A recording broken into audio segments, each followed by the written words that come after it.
Yet another video that turned out completely different than what I expected going into scripting it. My surprise does not exist. I do like me some gaming.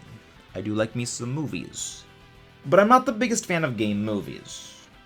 And a large part of that comes down to the fact that you can't really accurately translate games into film, or really any adaptation that is outside of a game, just by the fundamental nature of the way a game is made. You can capture the story, but the soul doesn't always transfer over. And with Nintendo seeming to go full steam ahead with regards to making more movies, I do have some doubts on how well they'll actually be able to even do this, and really what ones may potentially be made into movies going forward. We know that they are already working on a Legend of Zelda movie, which has actually gotten delays. There were controversies swirling around it sooner, and the delays were announced in the midst of those. As for what those controversies were, I am not going to say what they are. I have reasons to believe and not believe those were involved in the film, but, well, that's not a can of worms I really want to open. Though it would make sense that they would want to continue making more movies given the success that was the Mario movie. And that they said that they want to do one with a spin-off focused on Luigi's Mansion, and one potentially involving Donkey Kong. Miyamoto's comments, however, do paint a very different picture than what he's actually previously said with regards to how he views games as a whole made by Nintendo. Now, the original quote that he made was completely misquoted and circulated a lot, that being that games eventually stop running when newer versions come out, but films remain forever. A similar sentiment is carried by what he actually said, but that is definitely something pretty damaging, and that actually does kind of get to the whole point of what he was actually saying, just slightly misrepresenting. What he actually said was, ultimately what people remember are the IPs, that being intellectual properties or franchises as a whole, the series. Games become obsolete when new versions come out, but that's incredibly sad. I'm gonna stop right there, because I got a lot of stuff to unpack about that.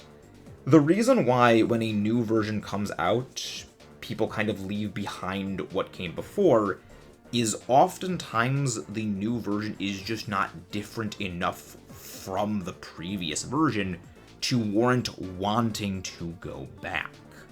We see this with a lot of, I guess, the Mario games, something that was actually a design choice by Miyamoto. This is the same person that referred to games not as art, but he views them as a product. So when they would make these games, they didn't try to make them heavily different, heavily distinguished, because they were basically just about, let's make another game to sell it as a product. Later adding, we started video production partly because of that sadness, seeing our creations become playable only on Virtual Console. Again, kind of full stop here, because you're kind of the ones that don't re-release things. People have been clamoring for re-releases of a lot of older games, and they just refuse to do that. This weird dance of they know how valuable they are, so they sit on them and not release them, to release them later for even more money, and just keep kicking that can down the road. This is a problem of their own invention, and going the route of movies to solve it will also not work, because when you transfer a game which is meant to be interactive into a film, a medium which is passive, you do not end up with the same resulting reaction from the audience. And with that last part, the part about films are forever, comes from how we referred to the Nintendo Museum and potentially making games playable in it. Videos will remain forever, but there's a limit to making them playable inside of a museum setting. His theme is creating a reason for people to choose Nintendo, though they've done a lot of things lately to make people not want to choose Nintendo. Though the Switch 2 has actually sold very well, ZA has not really been selling as well as they would have hoped, and reception to the Switch 2 as a whole and Mario Kart World has also been very not exactly pleasant. So that, in conjunction with this, make me think that there is something going on inside of Nintendo that is actually very closely mirroring what is happening here in the West a lot of the time with studios. And I think that that is because You have Nintendo of America having a bit too much of the real estate of the main Nintendo branches, or Nintendo bodies, ear. They're whispering, and Nintendo Japan, or Nintendo Home Branch, is listening a bit too much. And the less than consumer-friendly business practices that Nintendo has been doing do not exactly translate well into people wanting to support those same IPs at the box office. Thus, ticket sales are not going to be nearly as good for a follow-up movie from the Mario movie. So what are we going to be talking about today? Well, that's pretty much it. We're going to be talking about Nintendo making more movies for its gaming IPs, what likely are the ones that are going to be made, and a lot of the problems that would be associated with translating them into the cinematic medium, as well as what would likely be the most favorable ones to translate into the cinematic medium. Because the big ones they have, the problems are, they don't translate well, and the ones that would best translate in are not their big properties. Like, I would genuinely like to see a Metroid and a Zelda movie, but I see a lot of problems. I see a lot of complications with doing that. So, and if you enjoy some gaming stuff, because we do gaming on our secondary channel, which we're going to be getting back to once the video model is finished, I'm Max Allo, your American Allosaurus, and your Dummy Dinosaur. Don't forget to subscribe for more, comment your thoughts below, leave a like on the video, and what is your favorite big Nintendo franchise? We normally cover a lot of kaiju and stuff here, but we are branching out a bit more. But the biggest challenge to converting the series into a cinematic form, I think those IPs are Zelda and Metroid. Metroid we're going to kind of go into a little bit deeper on, because I can see it working, I can also see it not working. But Zelda as a series, I see as almost completely incompatible with a movie format. Maybe a long form series of 30-minute plus hour-long episodes, but as a movie, unless it is going to be is a trilogy greenlit from the start, I do not see in any way it is possible to condense down that much, capture the spirit of the series, and put it out into a product that people would enjoy. These, well, both Metroid and Zelda are games about exploration. You go about this wide, vast world at your own pace, in whatever order you want to go and tackle side things. With Metroid, it is whether you want to speedrun blitz through everything, just ignore collectibles, just go for the bosses, and take down the final boss as quick as possible. Again, the game is literally built for speedrunning, and get, that fast run in order to get the better endings. With Zelda games, there's the side quests. There are, pieces of heart, upgrades, and the dungeons themselves, which are massive, exploring the dungeons, because the games are just as much exploration as they are action. And to translate those into film, how are you gonna do, Samus wandering around exploring, Brinstar or Zebes, and going around looking for power bombs or extra missile expansions? How are you gonna do Link going on side quests to help some random Hylian NPC and getting word of the piece of heart? Things like that are really at the core of both of these series. The nature is tied into the game is truly the way you want it to be played. Even many of the more linear games of these two franchises still have those in it.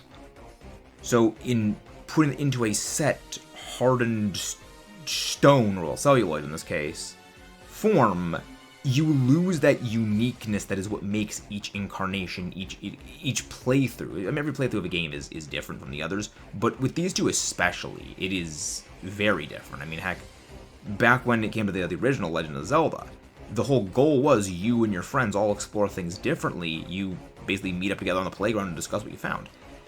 You can't put a concept that is designed around that into a movie, because again, the game goes at your own pace. Metroid, maybe you could do this a bit more, because Metroid is more heavily based on Alien, and we have seen, the Alien movies, they work for their own reasons, and actually the original idea for this video was going to be, does horror actually still work these days? which is going to still be its own eventual probably spin-off video in the future, because horror now and horror as it was before are not the same things. And I really don't think horror does actually work as well these days, and we're gonna be dissecting that at another time. But Metroid isn't just, Nintendo-ized version of the Xenomorph. It is more, again, is that adventure, that exploration. You have the space pirates, you have the shows, you have all this other stuff that you could basically take a movie like Aliens and, just replace the Xenos with Metroids. And most people would probably say, oh yeah, that's Metroid. But it wouldn't capture the spirit of what Metroid is. And so you would be losing out on that which is Metroid, and you'd be losing out on what the IP itself represents, which seems to be what they want to go for, unless this is them just kind of talking out of their butt and saying what they think people want to hear. So there really is no good way to translate these things. But I don't think it's impossible, because again, none of this has to do with them being silent protagonists. I mean, we know Samus isn't, the most silent. She talks with Adam. But, Link is mute, and for various games have given various explanations to this. Even if you do sort of something like what Halo does, with Cortana basically talking for Master Chief, the whole point of Master Chief was that he was sort of a blank slate, and keep his dialogue to a minimum, and have Cortana do the talking more or less for him. Again, that works in a game. Having that in a movie, I don't think would work as well. I could be wrong, but I think it could work. It would just require good execution. Or, again, at that point, it would have to be a very heavily derivative form, which kind of strips out the soul of the IP in some areas, leaving it almost a hollow shell. This gets to Mario, where Mario, as we saw from the movie, it does work. But the reason why Mario worked is that the games are incredibly heavily repetitive. I mean, again, it is mostly jumping, and, they're fairly long and fairly repetitive. Most Mario games are not only reskins of one another, but mechanically they operate very much the same. Wonder did a lot of stuff different at points, but most 2D Mario games operate generally the same, which is one of the reasons why the movie is a basic combination patchwork of a whole bunch of different elements of Mario. You have, bringing back Donkey Kong elements. You have, with a whole sub-story, you have Luigi being separated to add a little bit more of the runtime and a little more characterization. You have Mario Kart added in there, Mario and Luigi, that whole sub-story thing, and the rest of them to do them. You have a lot more elements of Mario that are really able to kind of almost, padding the runtime isn't really the right phrase, but there's a lot more Mario games to draw on, to incorporate elements of, to the point where it can only work because of the sheer volume of different Mario content that exists, which can basically be thrown into a blender to create a script. That's one of the reasons why for the next one they're going and drawing heavily on Mario Galaxy, it seems. So that's, again, kind of a unique anomaly purely because of sheer quantity. Sort of in the same vein as Pokemon, which is probably going to be the later one we address, because that's its own beast. There are ones that I think do work the best. And not to say Mario doesn't work, but Mario works only for very specific circumstances, and even then, I don't think they can sustain that. Like, yes, you could make a Luigi's Mansion-inspired one, and you could make probably a Donkey Kong one, but those are probably going to be one-and-dones. Though a Luigi's Mansion game would probably be the best Ghostbusters movie we've had since the second Ghostbusters. Now, as for the series that I think would probably be best able to be translated into a movie form are F-Zero, Star Fox, and actually Kid Icarus. Mostly because these are, analogous isn't really the right word, but the concepts of them basically have already been done in other movies, and they'd essentially be a Nintendo reskin of some of these older concepts just done in. F-Zero, it's a racing game. We've seen racing movies, people like them, and, people like cars, people like things that go fast. Obviously you put, Captain Falcon in there, guy who, frickin' Flaming Falcon punches stuff. I feel like you could put that in and people think, oh, this is like Fast and Furious, except way more cool. I want to go check that out. I think it would work. Obviously it's more awesome than Fast and the Furious, but I feel like, you could do that and it would work. Star Fox. We've seen, space operas do well. Guardians of the Galaxy, Star Wars, throwing a little bit of Top Gun. It's like, yeah, just with, the Star Fox characters. You could reasonably do this and it would work well. And in Kid Icarus, I mean, you've seen stuff like, Clash of the Titans and Wrath of the Titans, these mythologically inspired epics. I mean, Kid Icarus is like a very, very heavy reworking of Greek mythology into a more reduced, simplified format that has, a lot of differences. But there's a market for that kind of fantastical stuff. You got, smart, in all three of these series have, actually verbalized protagonists who, kind of can talk smart, and they're not as rigid. They are very strict in the progression of things. Kid Icarus does not really have exploration so much as you follow basically a straight pathing. They're very linear games. There's a much more structured story that already exists that you could take a lot of the filler gameplay-ish things out and still have a very cohesive story that would fit for a movie. That's probably the best way of phrasing that. A lot of expendable content in game. That's good. And shifting a little, that's why I think sort of slightly below this, you have Kirby. Because Kirby's kind of like a weird middle ground that exists between the Legend of Zelda Metroid stuff and those previous three. Because there is some exploration in Kirby, but a lot of the platforming Kirby games, they are generally very distinguished by their individual stories. Because as they're not the same, because again, different mechanics for different bosses, different copy abilities, and ordinarily that kind of customization would present a problem, because that's kind of the problem that Zelda has. Same with Metroid. But with Kirby, because the copy abilities are actually tied to what he inhales, and a lot of the bosses in Kirby, well, they put off their own attacks, which you can use as copy abilities. So the juggling of random copy abilities, well, maybe I like Cutter, I like Sword, I like Beam, I like Spark, I like Fire, Ice, those things. They wouldn't Hammer. They wouldn't exactly be as big of a problem, because whatever the monster Kirby is fighting, he can just copy the ability that they have and use against them, or just go with Star Shots.